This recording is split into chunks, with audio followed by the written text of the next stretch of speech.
final panel session of the day and the final panel session after a long and fascinating week focusing on government innovation. I'm going to welcome our panelists to the stage. We're going to hear a presentation, we're going to be reacting, and we're expecting lots of questions from the floor as well. Now, this is the final panel session of the day, which might make you think, oh gosh, it's one more thing, it's the final thing, a bit sleepy after lunch. Or you should think of it as you've come all this way, you've flown all this way to Singapore, and this is your final chance to ask questions, to synthesize all of the interesting things that we've heard this afternoon, and to make the most of this conference by really focusing on the key points and takeaways that you can then be thinking about on your flight home this evening and tomorrow morning. But please, let's have a round of applause for our panelists who are going to come up onto the stage. So, without further ado, Christine Leitner, Senior Advisor and Co-Founder for Centre for Economics and Public Administration. Please make your way onto the panel. Derval Usher, the Head of Pulse Lab Jakarta, UN Global Pulse, Indonesia. Ivar Tallo, the founder of the e-Governance Academy in Estonia, and Muzi Ntombela, Chief Information Officer from the Centre for Public Service Innovation in South Africa. A very warm round of applause, please, to welcome them to the stage this afternoon. Thank you very much. But before the panel, ready to hype us up even more this afternoon, we're going to hear the results of what we've been polling on in the past couple of days. It's the hype cycle. It's looking at those key trends, tools, technologies, and techniques in public service innovation. Another round of applause, please. Warm your hands up, nice and ready, for Danny Buerkli, Program Director at the Centre for Public Impact.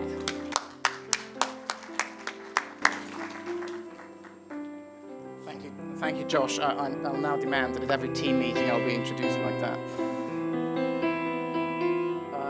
We've been running a sophisticated machine learning algorithm to analyze your responses to the survey. We've had almost 100 people respond to the Hype Cycle survey yesterday and this morning. Thank you very much. So we had asked you where you think these 8 technologies are on the Hype Cycle as they relate to the public sector. And as soon as the algorithm is done calculating, we'll show you the results.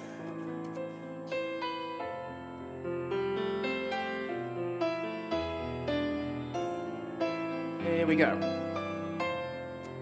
To remind you, in the hype cycle, we go from the technology trigger phase to the peak of inflated expectations, down to the trough of disillusionment, up the slope of enlightenment, into the plateau of productivity. So let's see what you answered and where you thought these technologies sit. So quantum computing is by far the earliest technology, maybe not surprising. Most of you thought that quantum computing was had barely emerged and had just been triggered. Then artificial intelligence and machine learning, blockchain, intelligent agents, and the Internet of Things, as plus robotics, all seem to enjoy quite a lot of hype. Then, interestingly enough, we had not much in the trough of disillusionment, but big data and advanced analytics, as well as cybersecurity in the slope of enlightenment. Robotics is there twice, because many of you, on balance, many of you thought it was on either of these 2 points. So it actually ended up being a tie between the peak of the hype cycle and the slope of enlightenment. But looking at it this way obscures some of what's going on. Because, of course, while AI, machine learning, blockchain, intelligent agents, and the Internet of Things all were deemed to be on the top of the hype cycle, we wanted to see which one was most hyped, which one enjoyed the widest, wildest, craziest hype of them all, and that is AI and machine learning. So AI and machine learning wins that prize for being the most hyped technology of the conference.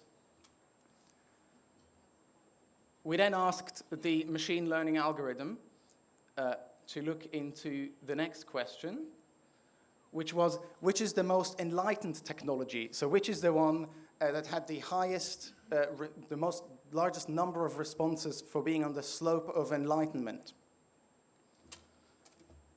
and that was big data and advanced analytics. So there's an interesting juxtaposition between big data and advanced analytics and AI and machine learning going on there. But then, last but not least, we also asked the algorithm to see which one you all felt most ambivalent about. And we had one technology where all the responses were, interesting enough, almost split evenly between all of the 5 phases. And that were intelligent agents. So you all, people couldn't really decide whether intelligent agents were an absolutely overhyped thing, the biggest disappointment of them all, or actually, in actual fact, an uber-productive tool that everyone's already using in the exact right way. So these were the results. Thank you very much for filling out the survey. The interesting question, of course, is not so much, not only where do these sit on the hype cycle, but how do we get all of these technologies from wherever they are into productive use in government.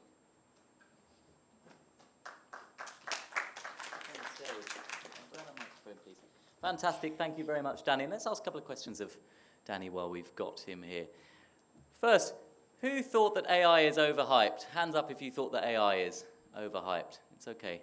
It's probably your last chance to say that AI is overhyped before AI gets smart enough to realize that you think that and does something about it. But what are your thoughts on AI? Do you personally think it's overhyped?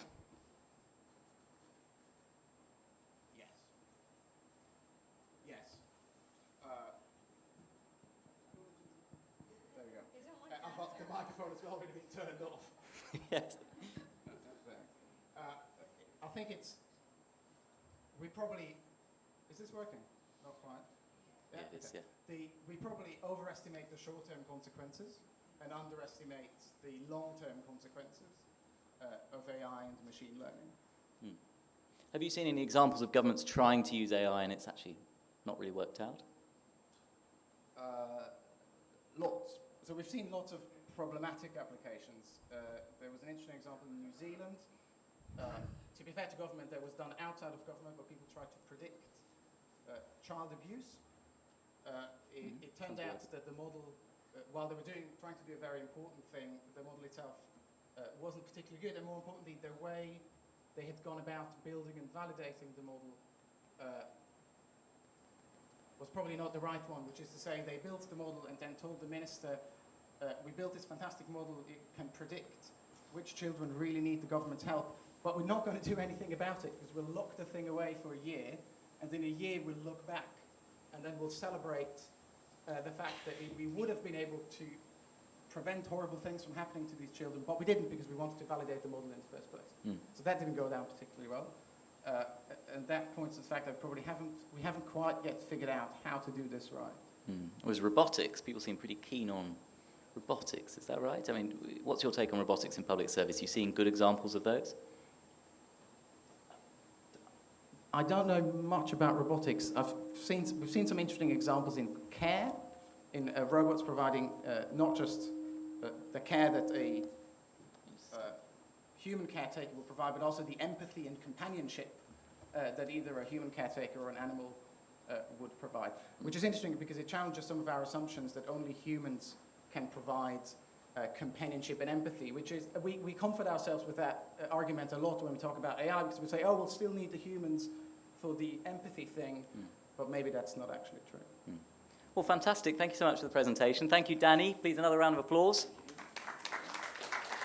And actually, that's quite a good plug as well on the robotics side, because one of our panelists, this gentleman to my left,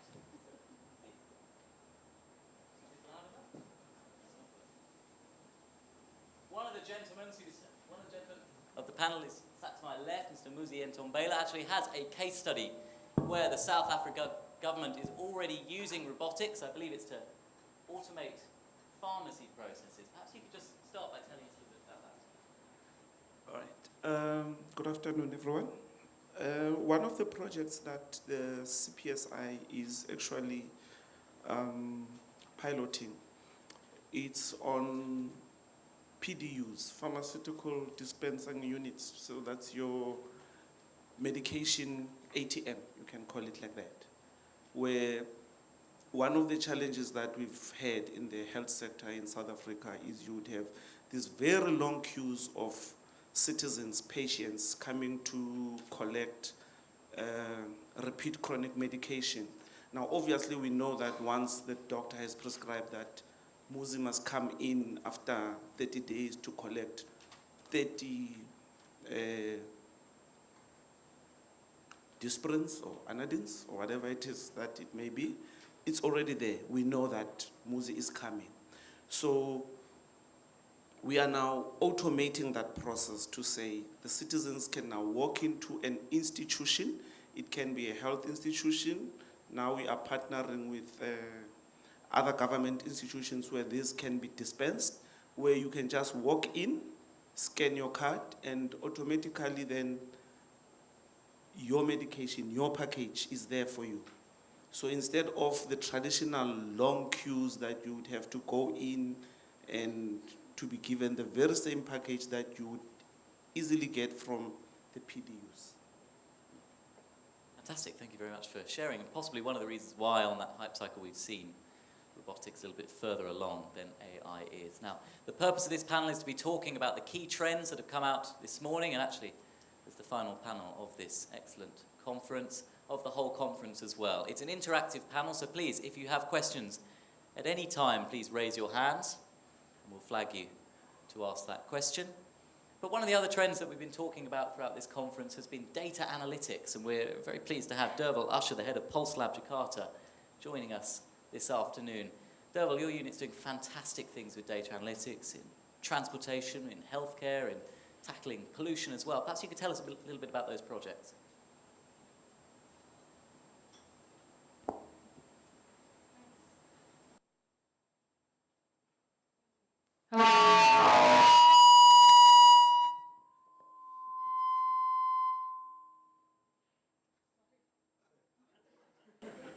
That's disruptive technology for you.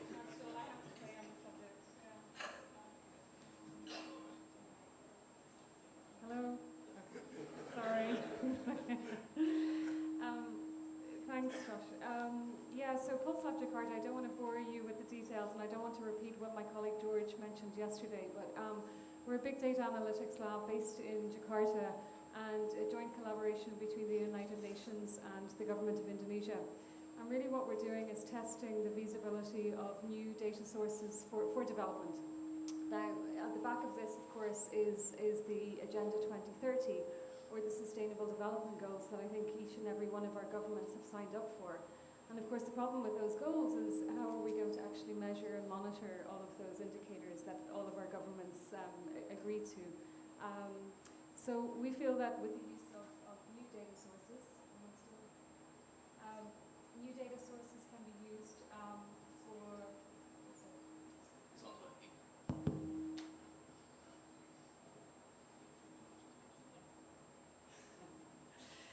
So we feel that new data sources, there's a lot of potential that can be gleaned from existing data. So data that is generated on a daily basis that everyone here in the audience is actually generating right now. So that means social media data, we're looking at mobile phone data, satellite imagery, and even transportation data. So one of the projects that we've actually just concluded in Jakarta is, I don't know if many of you have been to Jakarta, but the traffic is absolutely abysmal. It's the worst in the world. And so there's a lot of backlog, and the government is really trying to convince a lot of people to take public transportation.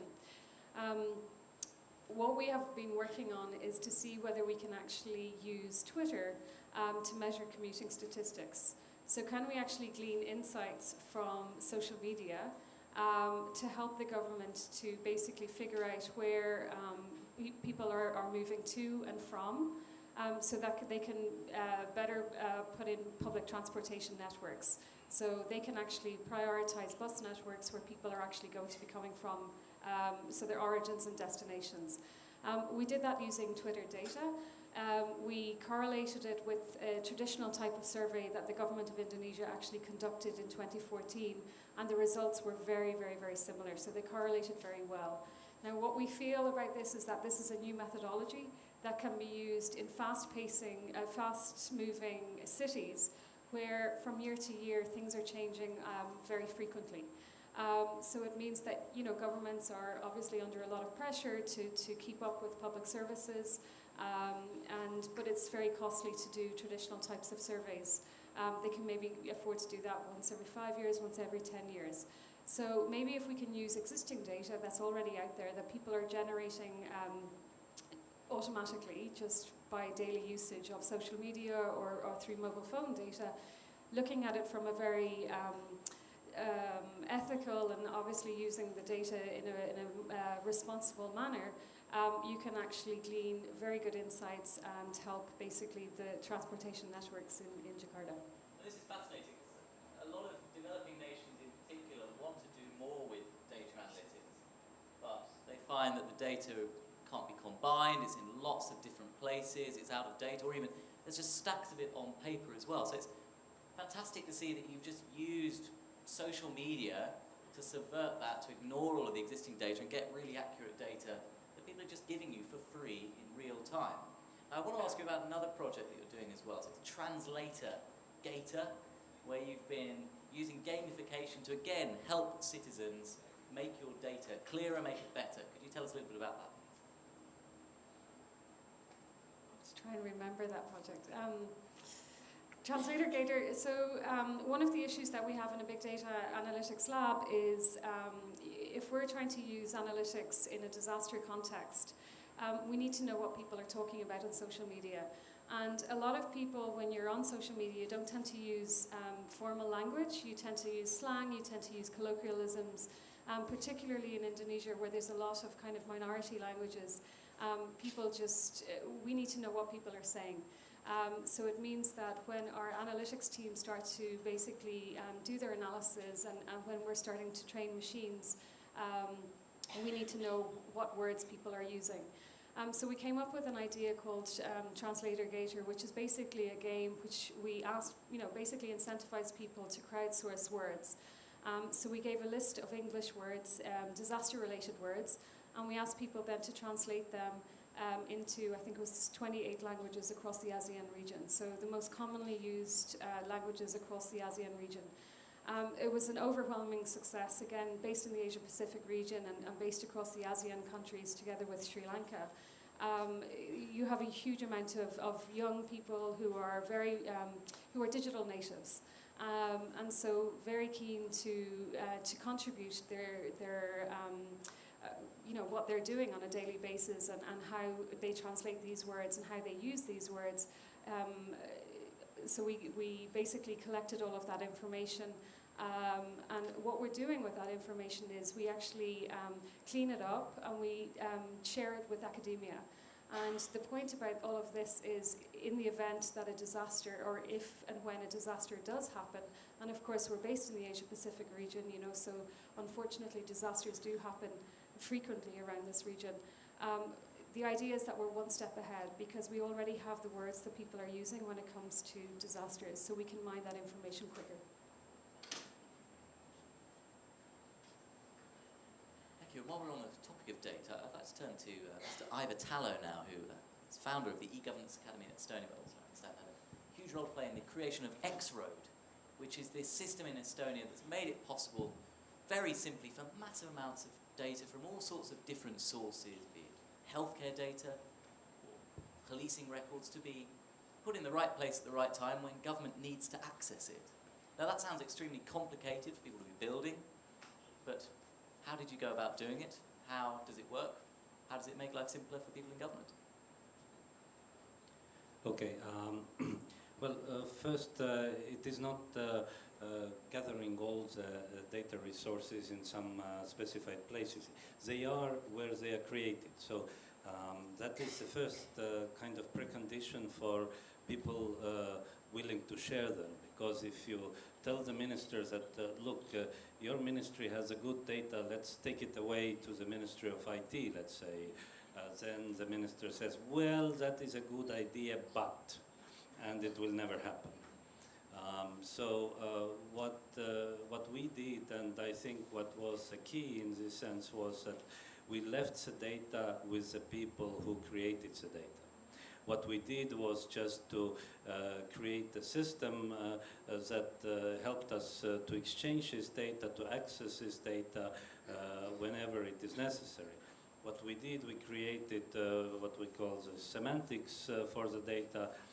What is the main data? I mean, we defined the data resources in a sense that, okay, if you want to get the true population data, you go to the population registry. If you want to get the true data about businesses, you go to the business registry, etc. Where do you find the addresses? Where do you find something else? And if you start doing that and have this data exchange based on this, then you actually clean up the data, one of the things that you were talking about.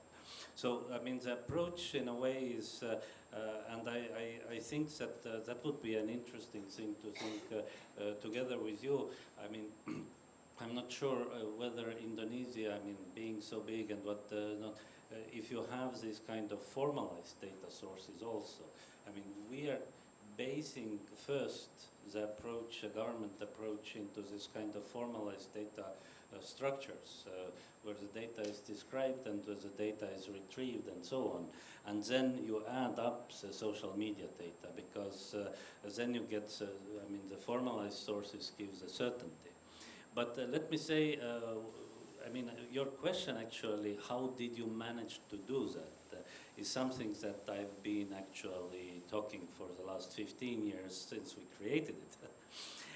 And the trick is a little bit counterintuitive for people in Singapore, I would say.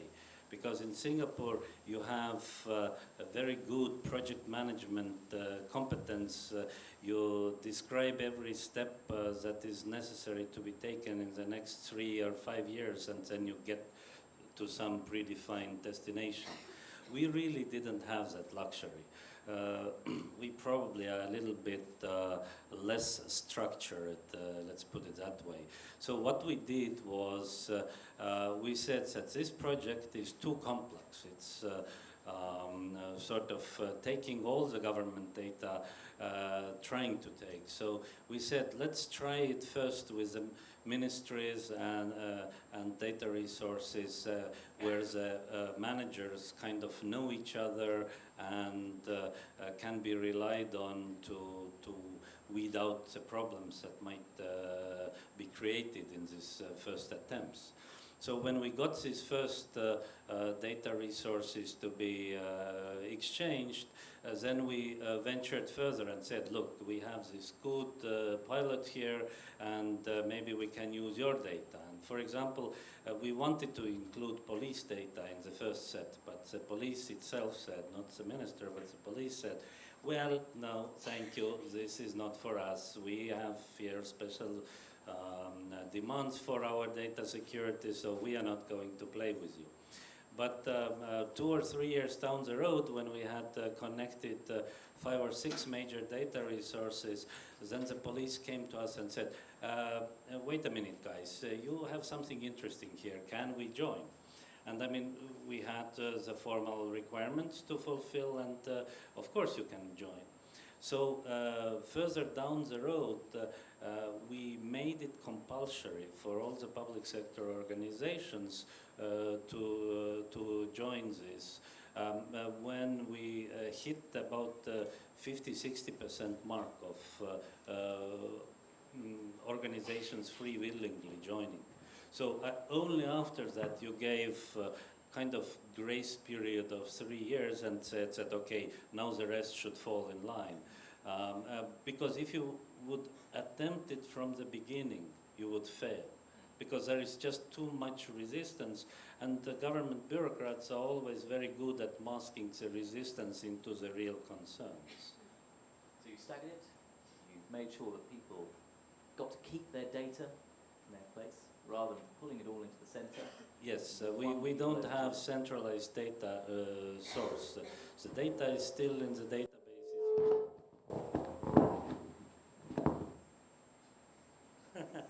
The data is still in the databases where it was originally stored, but it became much better quality because of this exchange system. And of course, there is the other side of it, which is another concern, which was voiced here quite a lot. It's data protection issues. How do you do this? And the innovations that we came up with, and we are quite proud of it, first we defined, and that was a question yesterday also, people said, well, who owns the data? We said that, okay, the data belongs still to the people.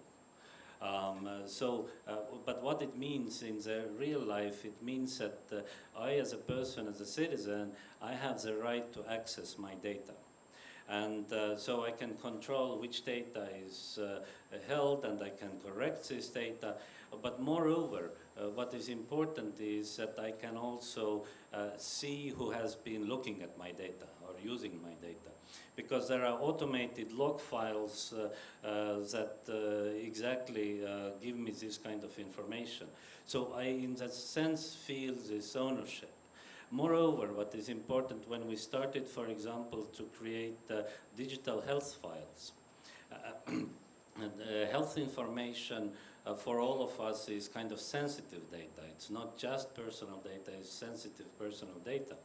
Now, do I want my dentist to know if I had venereal disease? Maybe not, you know. So, I mean, we actually gave people the right to close the data. I mean, by default, the doctors, licensed doctors have access to the data. But as a citizen, I can access this system and close down the system, actually close down it totally. We are not recommending to do it because when you are in a car accident, for example, you have to I mean, doctors can't access. So there are different gradations, and that will give people the feelings they actually have some mastery over this data. They've got control over their data, and you've done it in a quite interesting way to ensure that you cut across silos and civil servants brought in. And from those two case studies, what seems really interesting is that in both cases, the nations didn't have these already existing enormous centralized pots of data, enormous expensive IT projects. It was all scattered in one place. But that seemed like something of an opportunity to then build something new very quickly.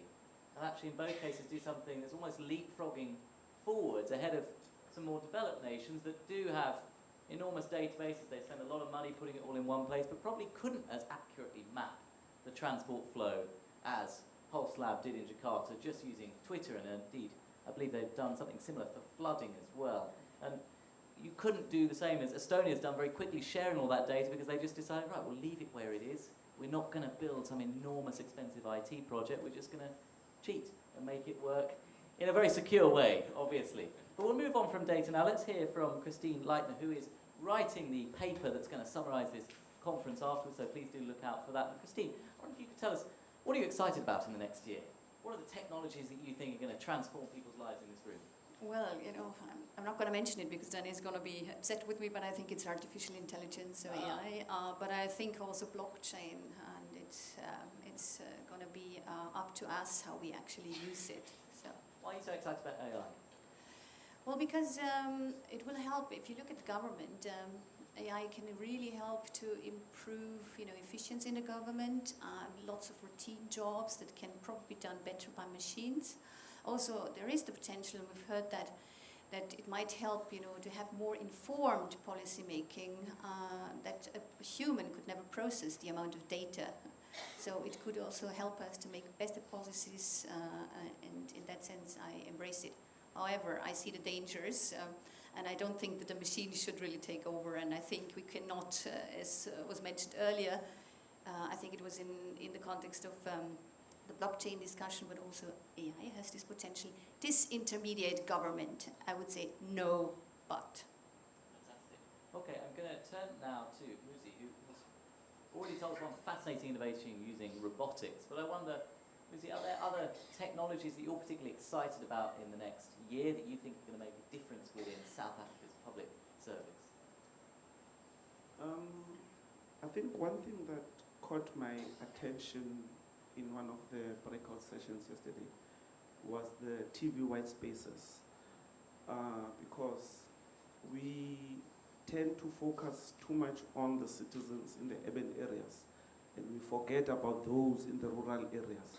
And unfortunately, they are as much as a citizen as the one in the urban areas. And when we want to talk of inclusivity, we need to include them, because now the ones in the urban areas, we are 10 steps ahead. And yet there's not even a single piece of connectivity in the rural areas. And they deserve services as much as everyone else.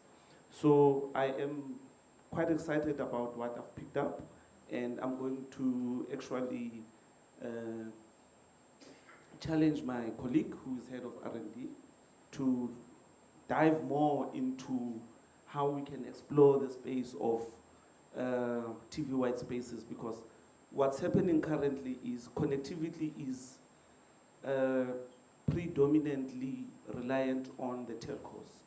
And I agree again with whoever was chairing that session yesterday, that if they don't see any financial benefit, there's not going to be connectivity there at all. And we as government, again, don't have any infrastructure of our own to say we have citizens there, we have public service institutions there, we need to connect them. We are heavily reliant on the public sector. Can I just say that the solutions that Europe had for this already for 20 years is to kind of legislate and say that, okay, well, it's not all the countries, but some, and Estonia did it in 2000. It created access to internet as a social right. It's not human right per se, but social right.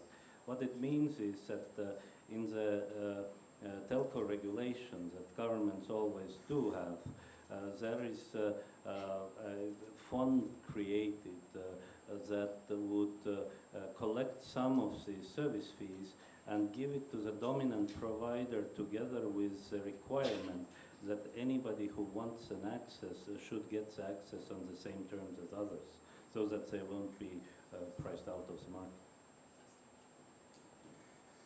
And let's turn to Derval now. What are you particularly excited about in the next year?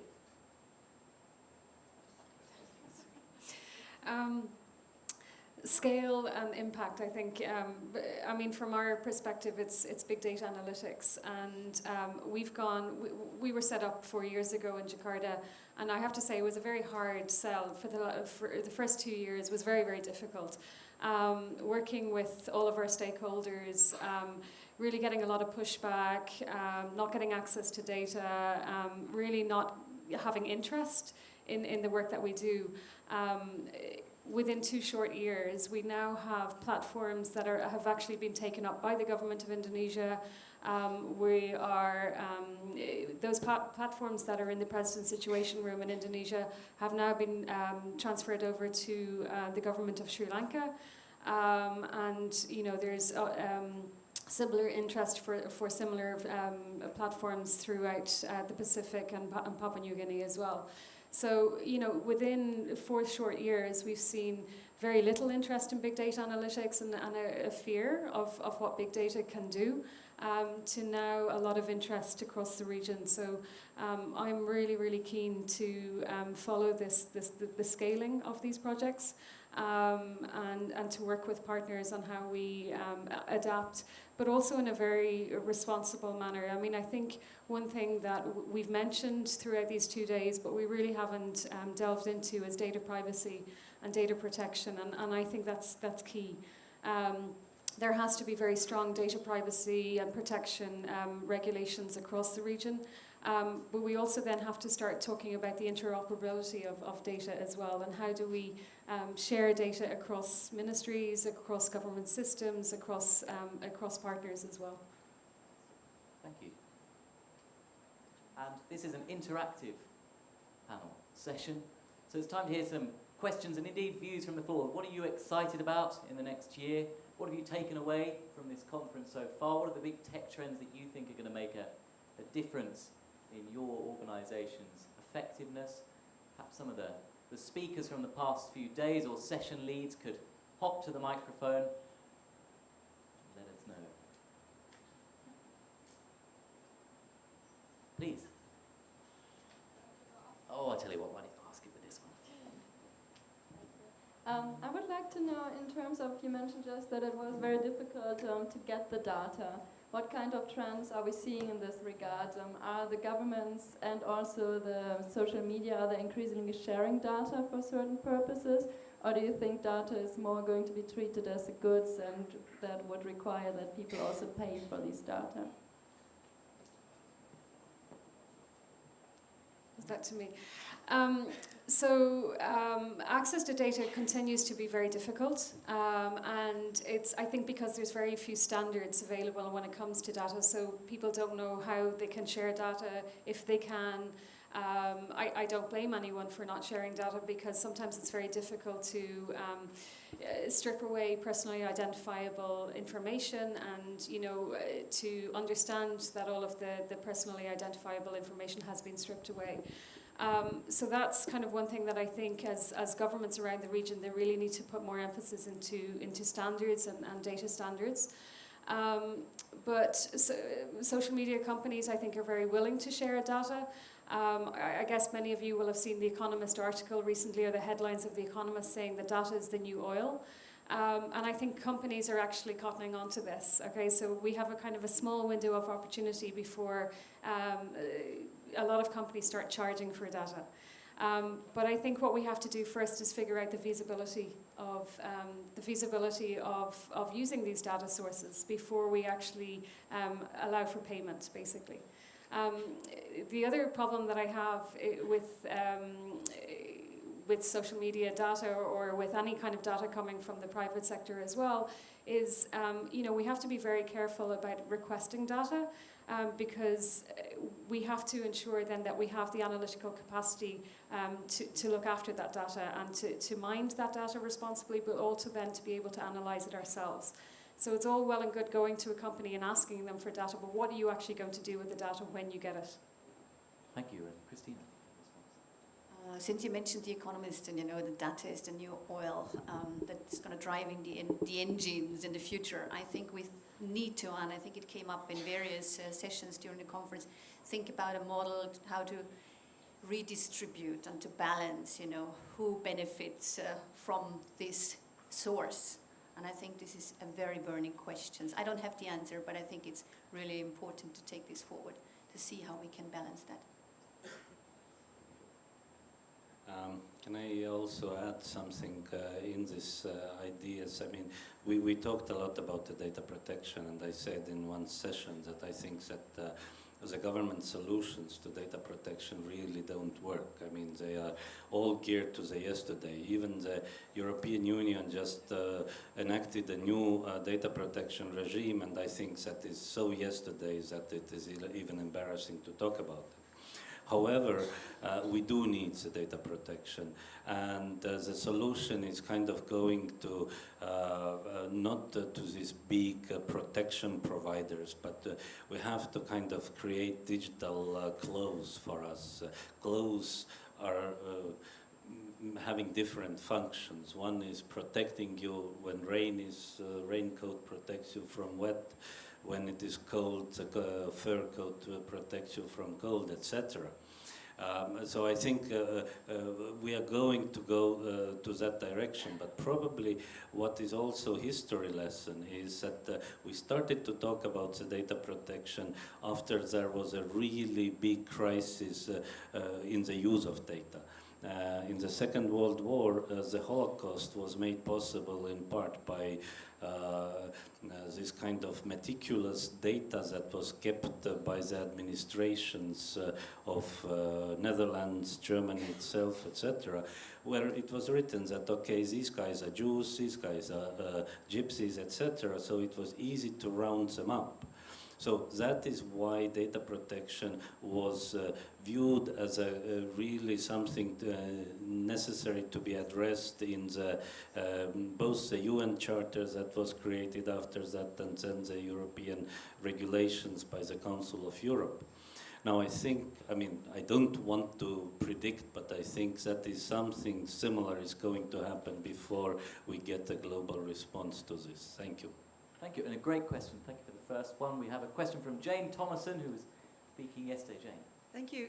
It's not exactly a question. I guess I wanted to make three comments just in relation to this conference and what we could do next. So first thing is I'd like to thank the organisers and everyone else who's been here, because I think it's been an outstanding conference, and perhaps one of the first that I've been to where government and people who are understanding and thinking about technologies have really had a good and serious opportunity to engage.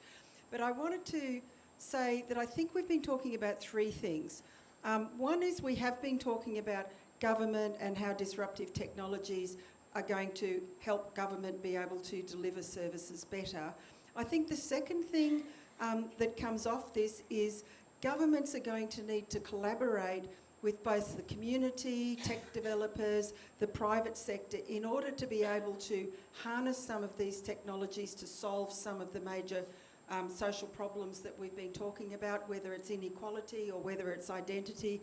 Government won't be able to do this by itself, so thinking about, in order to solve some of these global problems, how these collaborations can be established. And the third point, and I think this is to UNDP, congratulations and thank you for organising this, but because you can convene more than government, and you can perhaps set a framework for being able to bring some of the parties together.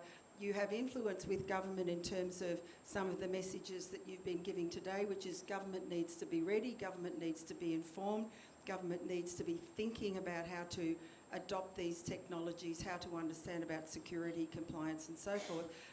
But government can't do it alone, and it's going to need to partner in order for this to matter.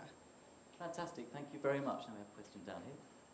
Sorry, a question that is maybe less strategic than the comments, but going back to data, we saw on the graph that around the data analytics we are on the slope of enlightenment.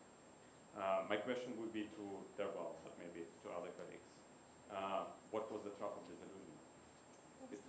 Trough of disillusionment, the low point with the big data analytics.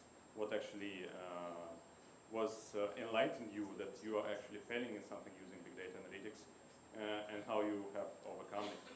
And a bit more speculative, if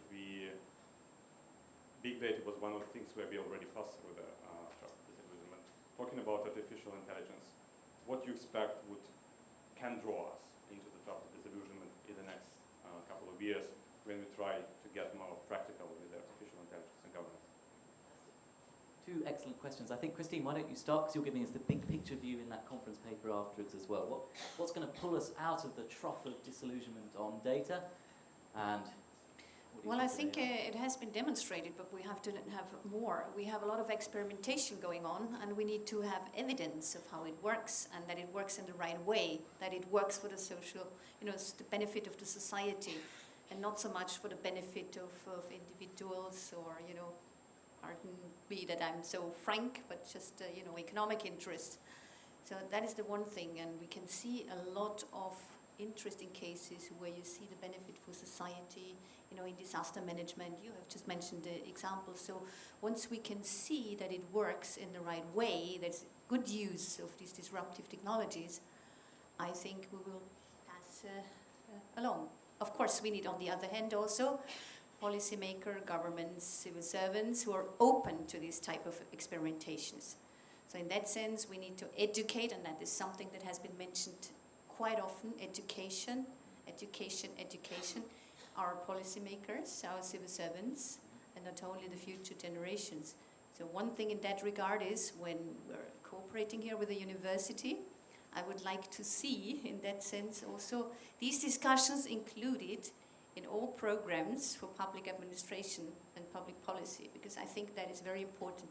These are on the ground, these people will be on the ground in the future, and unless we open up their minds and we inform them about, the good and the bad side of the technology, we will not succeed. Fantastic, thank you. Probably one for Nanyang Technological University to also be taking away as well. Derval. I think that disillusionment actually probably follows my path, my journey with Pulse Lab Jakarta. So when Pulse Lab was opened up, we were opened up at a very senior level. So it was an MOU between the United Nations Deputy Secretary General and the government of Indonesia at ministerial level. And so, you know, a lot of potential, a lot of hype, a lot of talking.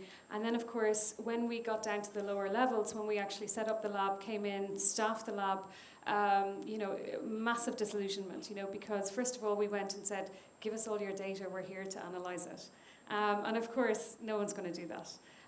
So of course, you know, then it went through a whole process that we had to start kind of developing, or what we called building up the data ecosystem. Lobbying, advocacy, you know, stuff that we didn't think that we had to do. And I think that's what's had to come with big data analytics. It's also then the disillusionment with, the sense of disillusionment with skill sets. And we talked about this, I think, for the last 2 days as well. Very, very, very difficult to hire a data scientist, not only within the UN system, believe me, it's really difficult, but also at government level. You know, and particularly in a country like Indonesia, which is a booming private sector, how can you attract, you know, good talent away from the private sector where they have access to fantastic data sets, where they're working in a very agile, flexible environment? How can you attract those people to come and work on public good where your data access and your projects are probably not as fast-paced as you would like them to be? So I think that's been a sense of disillusionment as well. But definitely I see, as I said, we're definitely on the path, the enlightenment path, and I see the only way is up now from here on in. Fantastic, thank you. Ivar, just a brief response to how we can make people less disillusioned on data. Oh, well, I don't know. But let me say in more general terms, I mean, I think that, and it repeats some of the themes that were before, I mean, the governments as we know them are breaking down anyway. I mean, that is already the disillusionment we are living. I mean, that was the disillusionment, or what has been electing the right-wing governments in Europe or Trump in America. So, I mean, what we need to do is to look into the positive side. How do we get out of this disillusionment? So we can just be subjected to these forces, or we can actively try to work and make it better. And, you know, when I studied political science, we had this kind of very clear picture of government, which was a kind of a black, some kind of pyramid. There was data input, or sort of input, which was politics, output, which was a policy. What happened inside was nobody's business. I mean, that was government. Today we have openness in this. So we are talking about transparency, access to the information, etc. But what is going to happen with the pyramid, and is happening already, and we haven't been talking too much about it, but the word has been mentioned in the previous section, is participation. And participation is kind of really getting down this kind of pyramid into more network structure, because if we have the data as civil servants do, then as citizens we can also help to talk about it. Fantastic, thank you. I think I'll be a bit general as well, but I want to touch on one of the topics, which is the open government. And within open government, you've got open data. Now, amongst others is, I would like to see our government taking the lead in running with the initiative, opening up the data, releasing the data, meaningful data, and having tangible examples for the citizens to say, now that we've released this data, these are the benefits, you know. And I think this would then spur on even the SMMEs to, like the collaboration we have at the CPSI with the Innovation Hub, where you would have young innovators taking data that has been published by government, developing meaningful apps, you know. Like, I would give an example where if I am moving from Johannesburg to Cape Town and I want to know which is the best school where I can send my kids, you know. It's very difficult right now because I don't even know where to start, you know. had the Department of Basic Education made that public, because that is public data, there's nothing to hide there, and there shouldn't be any restrictions. So at the click of a button, I should be able to select a geolocation to say around this area, give me a number of primary schools where I can send my school kids, you know. And of these schools, give me the ones that have scored over 90%. And as a citizen, then I am then able to make an informed decision, you know. And it would also assist them, or us as government, let me put it like that, to, when we have to intervene, to say which are the schools that are not doing so good. Then at a click of a button, as a head of division or a head of department, I would go in and look, okay, those schools did very badly based on the statistics that, or based on the results that have been published. Then we can accurately intervene, you know. Fantastic. Thank you to our panelists for that answer. I believe we have another question here from Bernice Ang from Zero Labs. Hi, thanks, Josh. Cool. So yeah, I'm from Zeroth Labs. We do systems mapping. I have a question about chronology, or chronologies maybe. So one of the, it seems that one of the difficult issues that we haven't quite gotten our heads around is the different rates of change of different dimensions of this AI future, right? So the rate of change of jobs being displaced and the rate of change of jobs being created, and of our cultural expectations of government and of our own expectations of what a job means to us, all of these things, and the politics of all of that seem like they are happening at different rates. So then my question to the panel is, I'm curious about your thoughts on how we might grapple with this rough patch. No matter what future we end up with, like Sean was saying, there's possible utopian, dystopian futures, or probably somewhere in the middle. But whatever it is, how do we grapple with this rough patch? So you're saying the technology is going really quick, but the economy is going really slow. We don't have the jobs yet, but we've got the tech to take existing jobs. All the regulations around it. Okay. Christine, why don't we start with you? How can we get through this rough economic patch where robots potentially are going to take our jobs and we don't know what we're going to do next? Yes, this is something I should have addressed in the first place when you asked me. This fear of people that they might lose jobs, and this is something that is probably, you know, quite realistic. Probably realistic. I think we have to discuss models like the universal basic income, and of course, you know, we have to think about how we define the framework conditions for that in the future. I know there's a lot of resistance. Also among politicians, you know, to introduce that, but we'll have to find a way of guaranteeing sort of the basic, the minimum, and we have to rethink not only the concept of the public service, but also the concept of work and labor, and contribution to the community, and that should be linked. So do you think we're going to have to work fewer hours? We can be chilling out the beach. I'm not talking about sort of short, or I'm talking about basic income, so but we had a discussion in the breaks, if I may come up with that. For example, you have all these young guys working in startups, and they're thinking they're going to make a fortune, and governments across the globe encourage them to work for free in startups, and you know, they're losing a lot of time, they put in a lot of passion, and then nothing comes out of it, because let's face it, how many unicorns are we going to produce, right? So in order to not hamper, you know, innovation and the creative potential, we should provide them, like they do in the Netherlands with artists, the basic kind of income so they can make their living and use their creativity and innovative potential. So that's one example, and we have it in the Netherlands, for example, with artists. Interesting. Thanks very much. And Derval, how do you think we can get through this tricky economic patch? Are we even in a tricky economic patch? Do you agree with that analysis? Well, it depends, I suppose, what country you're at. But even though I run a big data analytics lab, and I'm a huge supporter and proponent of big data, artificial intelligence, everything else, I really don't think we're all going to lose our jobs tomorrow, or next year, or the year after. I actually still think that there's a role for humans and human interaction. I really do, and I'm a huge. And I think what's going to happen is we're going to suddenly reach a balance. And I think you have to sometimes you have to trust human nature. I mean, we still come to these conferences because we still want that human interaction. Even though we're talking about artificial intelligence, we could be all doing this over the internet, we still want to talk to people.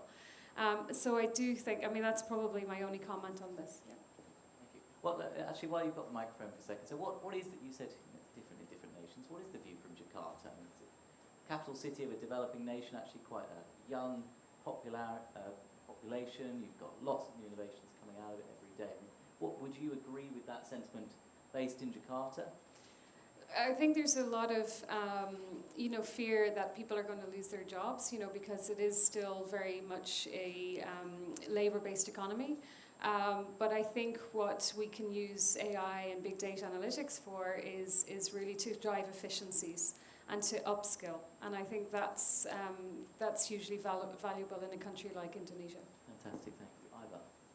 Yes, well, let me highlight it from a little bit different angle. I mean, we have the global companies taking advantage of this kind of borderless internet, but we don't have global regulations. So the regulation is always local.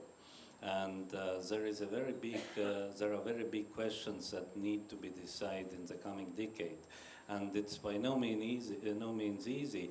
I mean, there is only one global treaty or convention that is regulating internet up till now. This is Council of Europe Cybercrime Convention from 2001. And I happen to have a pleasure of being the rapporteur of this convention. So I know how it was born, I know the pains. I was later asked by the UN, by ITU, to help to create a sort of UN convention of the same type. And I remember how difficult it was, and I mean, it never succeeded. But neither have other regulations of this sort. So it is really challenging, and I think that where really we are in this kind of adjustment period, it probably goes on for quite some time when, I mean, the global companies have the upper hand on this, making use of those local regulations in different countries. But we have to strive, and that is where the UN, UNDP, and the other global actors should actually be more active, trying to get to some kind of global solutions, because there cannot be just local solutions. The local solutions will be characterized with the same kind of thrust what Trump is doing, saying, okay, our country first, so you are leaving the global scene in a way, trying to regulate something on a local scale. Fantastic, thank you. Muzi? I think I want to agree with, it's Christy, right? That at some point we're going to strike a balance. And there's this one saying that we always, within the innovation space, where you look at problems as opportunities or potential challenges as opportunities. Amongst the other things that you said was, it's very difficult right now to get a data scientist, right? And if we start now and we're promoting, or we're starting to skill up, because being a data scientist is going to be the key thing tomorrow. He spoke of cybercrime. Now, you've got very few people who are in the cybersecurity space. Now, that's another opportunity where we could now channel the younger generation to say, this is where the future is heading. So now we're going to need a robotics engineer. We're going to need data scientists. Now we're going to need cybersecurity specialists, just to strike that balance that we spoke about. Fantastic. Thank you very much to our panellists for quite a knotty question, that one. And after a difficult question, let's look at reasons to be cheerful. And perhaps one reason to be cheerful might be e-learning, use of technology to achieve amazing things. As I understand it, Muzi, in South Africa, you've got quite an interesting e-learning project that you're up to at the moment. Could you tell us a bit about that? Yes. I think e-learning has been the buzzword for quite a number of years now, and South Africa is slowly catching up.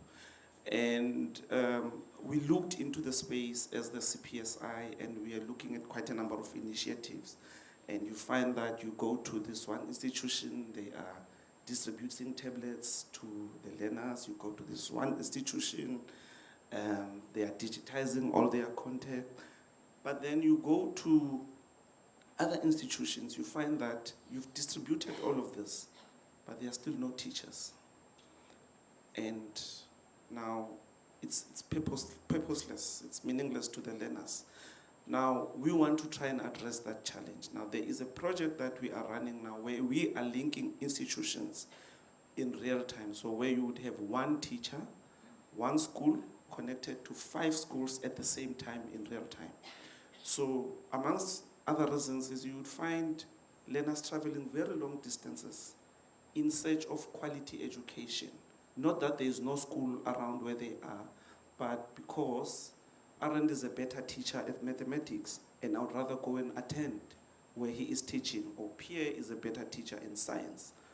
Now you find this displacement now, and finding learners having to travel very long distances, right? And department takes very long to replace teachers, whether they've deceased, whether they've passed on. So with this initiative, we say, remain where you are. We will deliver the same level of education from the very same institution that you aspire to go to. So we link those institutions together in real time. We put interactive whiteboards. We are using now video conferencing technology, in a sense, to deliver real-time lessons, right? So it's not a one-way stream, it's a multi-way stream. So if I ask a question to a learner sitting in peer school in real time, he or she will be able to give the answer. And at the same time, we are promoting collaboration amongst the schools as well, because the manner within which he or she is going to answer, it might be something that we had not thought of in this. And in collaborating as well is you find that that school is very good in mathematics. We are good in physical science. They are good in accounting. So without having to move, we're using the same infrastructure, and you've saved money, you've saved costs for the learners, and we are sharing the lessons. And then one thing that we've now tried to move on to is to record all the lessons. So as a method of now, when one has to, what is this? When you want to prepare for your studies, you can go and pull down lessons that took place a few months back in preparation for that. So that is now the element that within which the other elements of e-learning, yes, are taking place, but we are more focused on what is really required by the citizens and what are the challenges in the education sector. Fantastic, fantastic project. I see there's a question up there. We're just going to finish off with reasons to be cheerful first. Ivar, what are your reasons to be cheerful? Well, one of the surprising thoughts that I heard here was from the private sector guy. I mean, he had many good thoughts, but what stuck, even Stubbs from Australia, I don't know if he's still here. He, being a private sector guy, said that, well, what we need is more government regulation.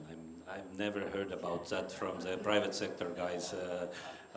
So the realization that there is a role for the public sector, there is, for us as human beings to be together, we need some common rules.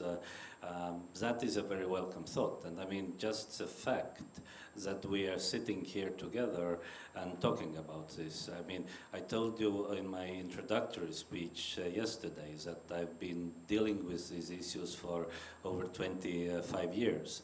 And I've gone through ups and downs many times when UN was interested, like World Summits of Information Society, and where UN wasn't interested. And now it seems to be an upturn and interested. So it's very encouraging to me. Thank you. Reasons to be cheerful. So it's Friday afternoon. It stopped raining. I completely agree with Ivar and Muzi. Definitely the fact that we're all talking about this together, and the fact that, you know, when we have these conferences, there's always a really good split between private sector, academia, government officials, international organizations, and the willingness, I think the sheer willingness of people to want to work together and to want to collaborate is definitely reason enough to be cheerful. Thank you. With this question, you want me to stay on for half an hour? There's so many reasons, you know, to be cheerful. One was the education. I mean, it's just amazing, you know, what you can access, and not only in a kind of formalized context, but also, you know, if you want to get information, you can access anything, if you will. Yeah, you can learn an instrument just, you know, by using the internet and the instructions. But there's also another area that I find very important for the people, and that's the government's role, basically, you know, to reach the people.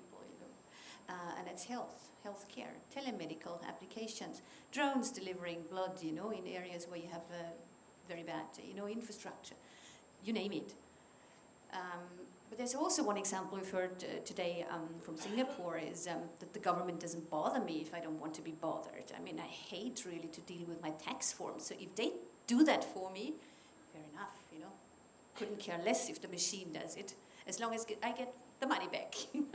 And another one, it's an important one, I think we have, is the opportunities that technology offers to have a more informed public discourse, to strengthen institutions' democracy. That is important, but we need to work on it. Thank you very much. Another reason to be cheerful is we've got a question from the floor, so please ask away. Hello, thank you for all the sharing. I'm from Australia. I've just have a few thoughts, and I would love to ask for your experience on how do you stimulate and ensure those aspirations has been transferred across the public servants, because most of the discussion usually happen at the top, but not really at the bottom. How do you generate or ensure that people who come back and talk to the staff and say, okay, do you have any ideas and how we can escalate further up? And the second question is about whether we engage other departments like Department of Defense or military or foreign affairs, because I'm from Australia, they have a very different viewpoint on how they use technology and the data and protection and privacy, and they give a different perspective. I would love to see it for the next year conference. That's Excellent questions, thank you very much. Yes, sure, let's give a round of applause actually for questions. And all the questions we've had so far, it takes a lot of guts to ask, but they've all been excellent as well, so thank you very much. Well, when it comes to driving change through departments, we're very fortunate to have Muzi here with us, because his job is doing just that. It's catalysing change across the South African civil service. So perhaps you could give us some words of advice. All right. I think I'm very fortunate to be a CIO within the Center for Public Service Innovation. I think there's quite about 6 steps to successful innovative culture, and I just listed a few down, where we say the first one is to encourage leadership not to be afraid to explore new ways. That's the first one. And then the second one is we try and instill the culture of innovation. So innovation must be part of the corporate culture, right? And then the third one would be knowledge sharing, best practices, avoid duplication, right? Then the fourth one is good planning. Fifth one is, I think that's the most important one, is you make everyone part of the process. There is nothing that anyone hates than having something imposed on them, right?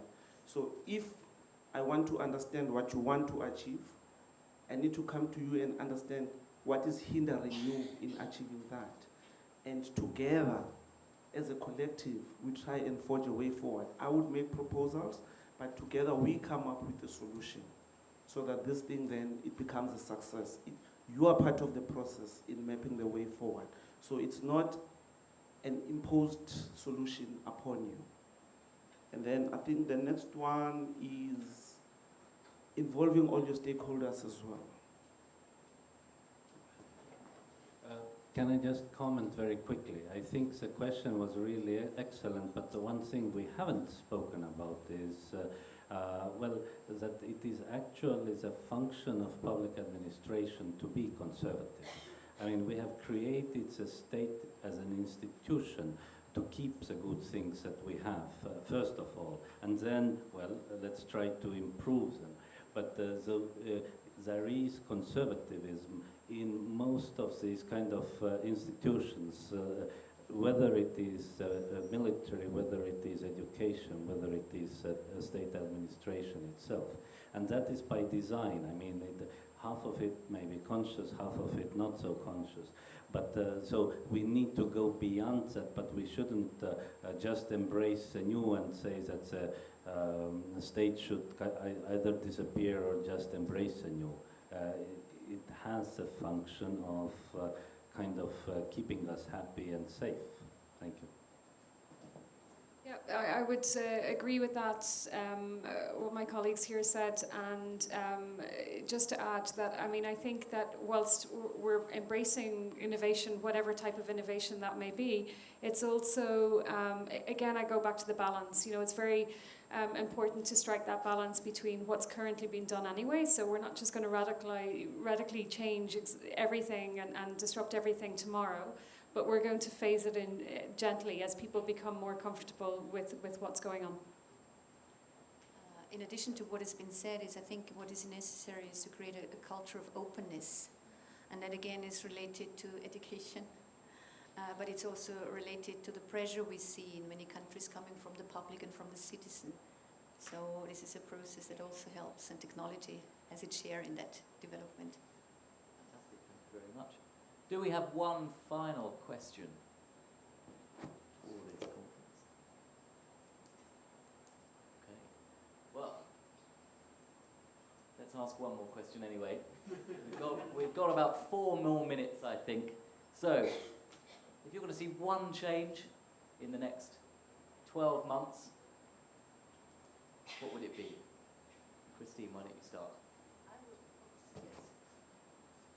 I've been in education for many years, so I think one of the things that I would like to see is those politicians responsible for educational programs, particularly for public sector, would integrate those, you know, elements, those modules or whatever in their programs as a standard, you know, standard element.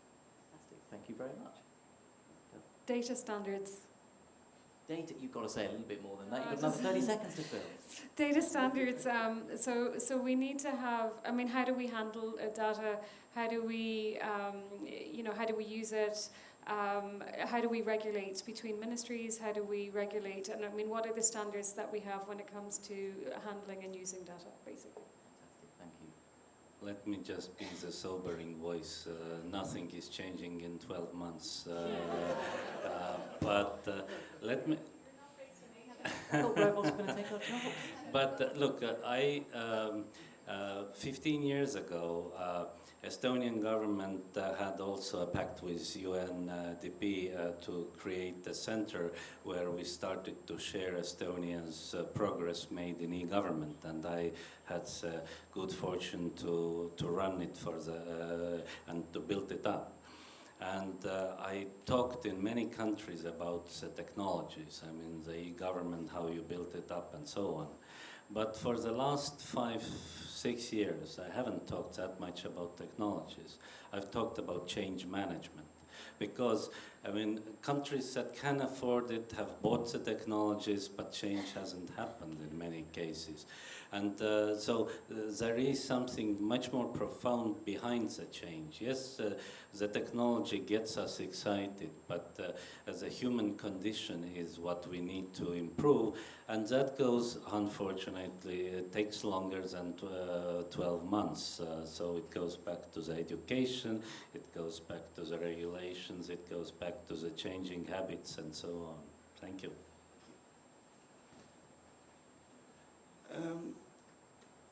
I think in the next 12 months, I would like to, agree with Jane, to have a more setting like this, have the UNDP influence a gathering of technology officers, because we're talking about disruptive technologies, and I think there's even less than a handful in the room. And those are the relevant people. Those are the people that drive technology within government. And we expect them to help achieve the end result, and they are not part of the bigger topic. Fantastic, thank you very much. Well, if there's one reason why robots aren't going to take our jobs in the next 12 months, it's that these individuals have been much better panelists than robots could ever be. So please give them a very warm round of applause. They've done a fantastic job. Also, thank you for the excellent questions we have. It makes all the difference to the panel like this.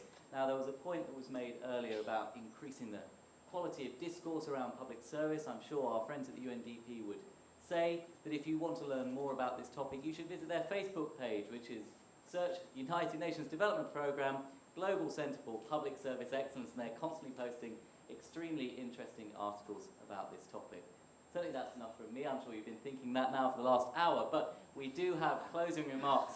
It's my privilege to welcome to the stage the one and only Director of UNDP Global Centre for Public Service Excellence. Final round of applause for today, Max Everest-Phillips.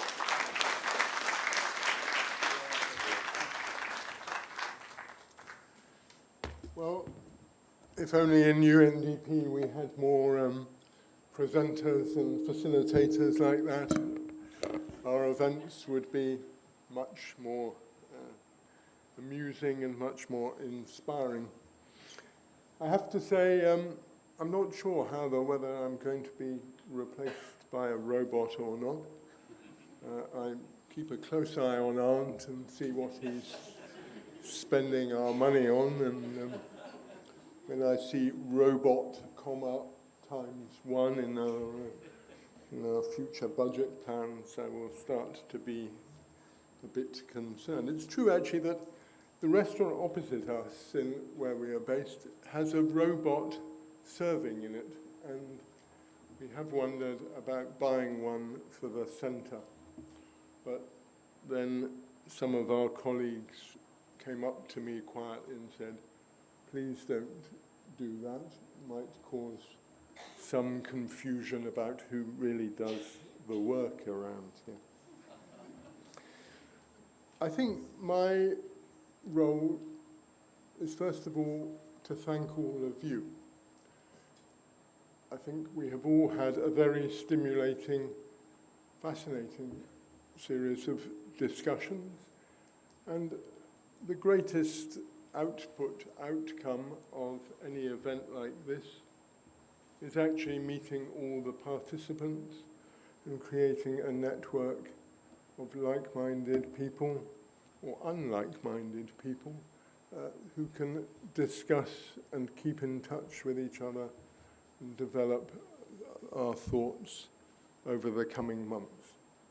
So my first duty as promoting the vote of thanks is really to thank you all. So I ask you to do that very difficult thing, to applaud yourselves.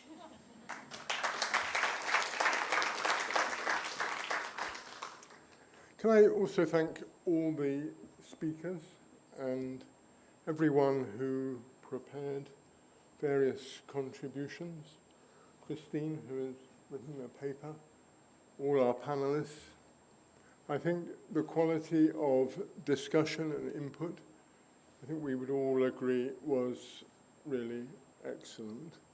And I hope you all go away feeling that there is a lot more to think about. So can we give a second round of applause? Not only to this panel, but all the others and everyone who is here. As bureaucrats, we know that the key part of anything is who's actually going to pay for it. And in that regard, can I mention again our sponsors, the Boston Consulting Group, NEC, and Horizon State. Could we give them a round of applause?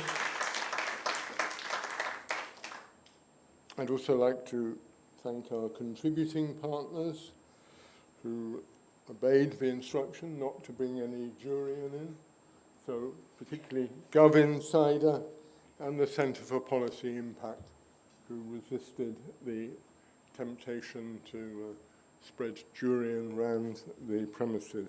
So can we give them a round of applause?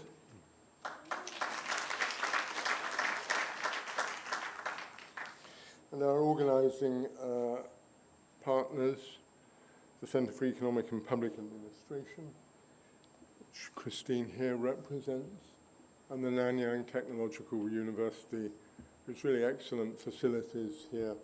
I think we have all enjoyed very much. So can we give them a round of applause as well? And finally, can we all jointly thank my staff? Because I think everyone outside, but particularly Sky and Arndt, who have put a huge amount of effort, energy, and above all, enthusiasm into organising this. I think one or other of both have been in touch with all of you, one way or another. And as we all know, successful events don't just happen. So can we give a final round of applause to Sky Arndt and the other members of the Global Centre for Public Service Excellence who helped organise this. Sky Arndt, thank you.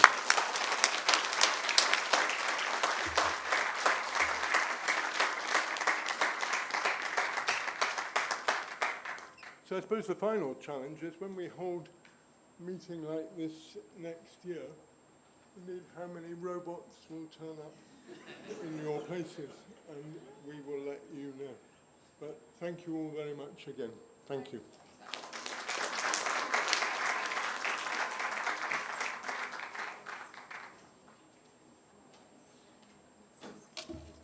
There's a final buffet outside with coffee, I hope. I'm very careful with announcement about food after yesterday, but there should be coffee outside, so we can just exchange business cards and let this run out nicely.